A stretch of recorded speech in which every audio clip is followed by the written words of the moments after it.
Let's go to Max Keiser. He's not affiliated with me or Ted. Does that sound like a good deal to you, Max Keiser? Yeah. I'm sorry, they didn't have your mic up. Say it again. Oh, without a doubt. Without a doubt. Now, you've been a gold bug for a long time, and you've been very successful with that. Let's talk about dollar tumbles on report of its demise. You're in Paris. You've got some inside info.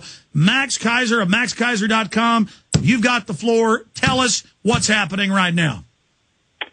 Well, Alex, Robert Fisk had a great story in The Independent in the UK this week, and he was talking about the oil-producing nations in the world. They want to get out of pricing oil in dollars. They want to start pricing oil in a new currency, a basket of currencies, anything but the dollar, because the dollar gives the U.S. really an unfair advantage in the world markets, because any country that wants to buy oil, they first have to buy dollars, because oil only trades in dollars. And this is a very unfair advantage that the U.S. has. And what these countries are noticing, countries like China, Russia, Iran, is that the U.S. is using the profits that they're making from this monopoly pricing power of the dollar and the price of oil, and what's called seigniorage, which is they basically get a commission on all the dollars that they're producing. They're using the profits to, fund their wars, to fund the Pentagon, to fund the invasion of Iraq or the invasion of Afghanistan, or now, looks like the invasion of Iran. And the thing about Iran is that Iran and China signed $8 billion deal for oil with Iran.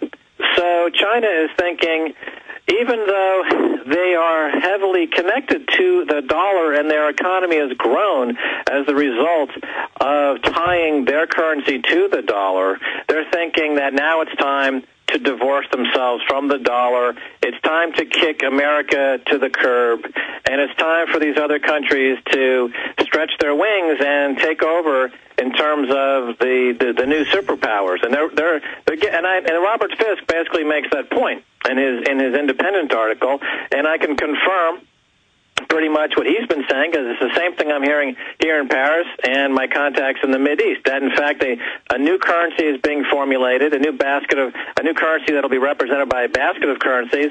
A couple of things that Robert Fisk mentioned that I would add is that he mentioned that gold would be one of the components of the new currency. But what I'm hearing is that gold could represent as much as 50% of the basket in the new currency. And this is what's driving gold higher now, because banks and central banks have stopped selling their gold, and the investment banks and Wall Street and other places are starting to accumulate gold. And I think gold could be, it could go into a bubble phase. It could be like a dot-com bubble or a real estate bubble. They need a bubble in America to keep things rolling on Wall Street, to keep the bonuses flowing. And people have been questioning, what is going to be the next bubble? Is it going to be carbon credits? Is it going to be green investments? Is it going to be commodity investments? Is it going to be gold? And gold could be a huge bubble. You could see the price spike. You could see the price go to $2,000, $3,000, $4,000 an ounce. If that's what Goldman Sachs and these guys decide is going to be the next gravy train for, their big bonuses. And I'm hearing some other things in Europe, some really interesting things, which I've been. But anyway, that's my comment. Well, hold on a minute. Far. Hold on, Max. I want to hear your inside info. You hinted at that yesterday on international television. I'd like you to, because I know you don't make stuff up, give us entree into your inside info. We'd really appreciate it. All those investors and people out there that want to know what's happening, because you are there in that major crossroads of Paris.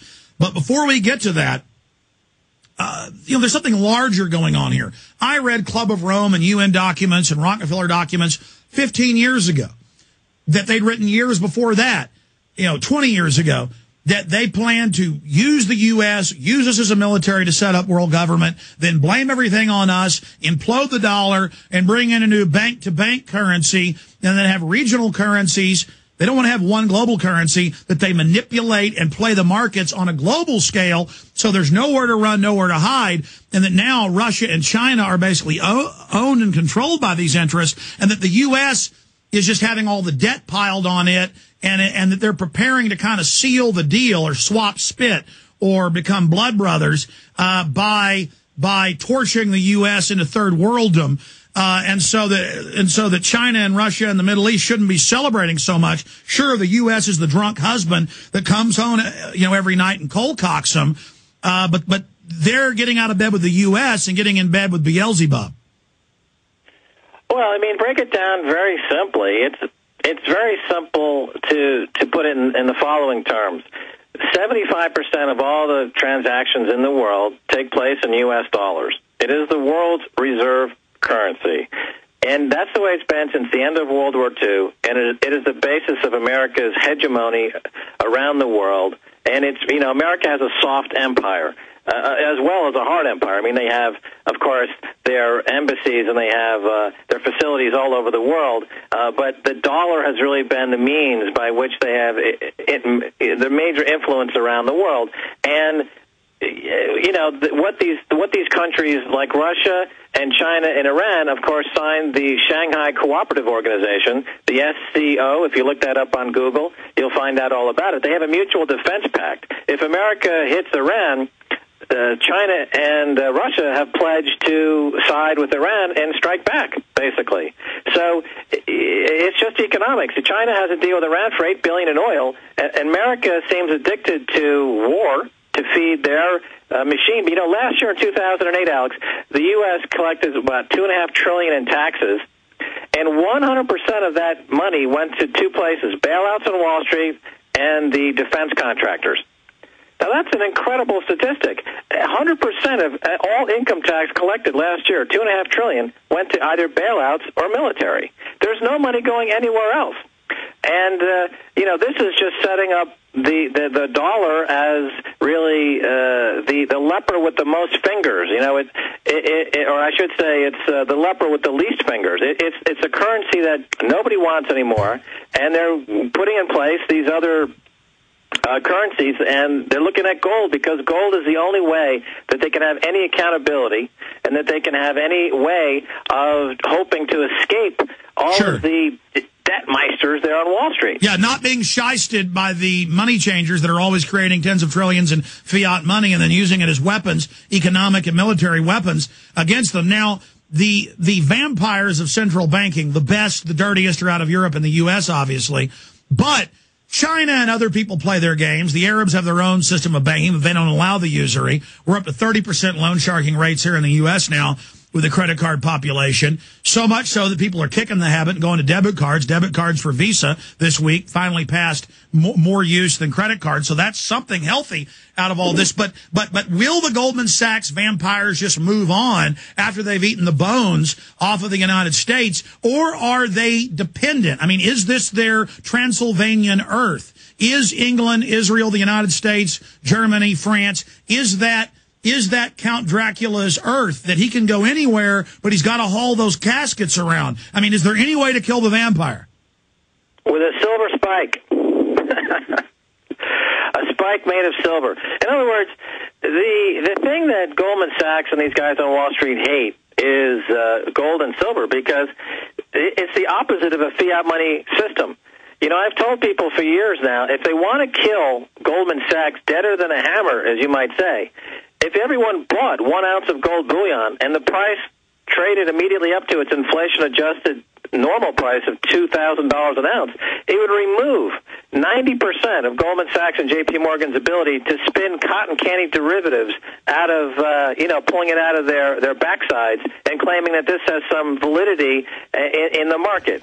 And that's why they just hate gold, and that's why they've done everything since Milton Friedman and Alan Greenspan and Ben Bernanke and Tim Geithner. All their rhetoric, all their white papers, all their doctoral dissertations have all been about the greatness of fiat currency and fractional reserve banking and why gold is dead. Now, what's happening? Now, let me get into this. What's happening is that these countries that are gold that are petroleum exporters are saying enough is enough. We don't care what the risks are at this point because we're sick of America's wars. We're sick of all the market manipulation. We're sick of Goldman Sachs manipulating the COMEX and the NYMEX. We're just going to introduce our own basket, our own currency. We're going to put gold in there. It'll be the first gold-backed security currency since 1971, when the U.S. dollar still had some tenuous connection to gold, but there really hasn't been a gold-backed. But Max, the last time they did that, the globalists blew the hell out of Iraq, saying they had WMDs. Now the Arabs are getting ready to do it again, and notice they found secret reactors that the Easter Bunny laid. Well, yeah, of course. You know, Iraq said that they wanted to start trading oil in euros, and the next thing you know was shock and awe. And then Iran started saying, we want to trade our oil in euros, and suddenly, you know, the game was moved over to Iran. But here's what I'm hearing, and this is kind of the interesting story, if you will. You know, Stacey Herbert and I made a really interesting film a couple of years ago about gold.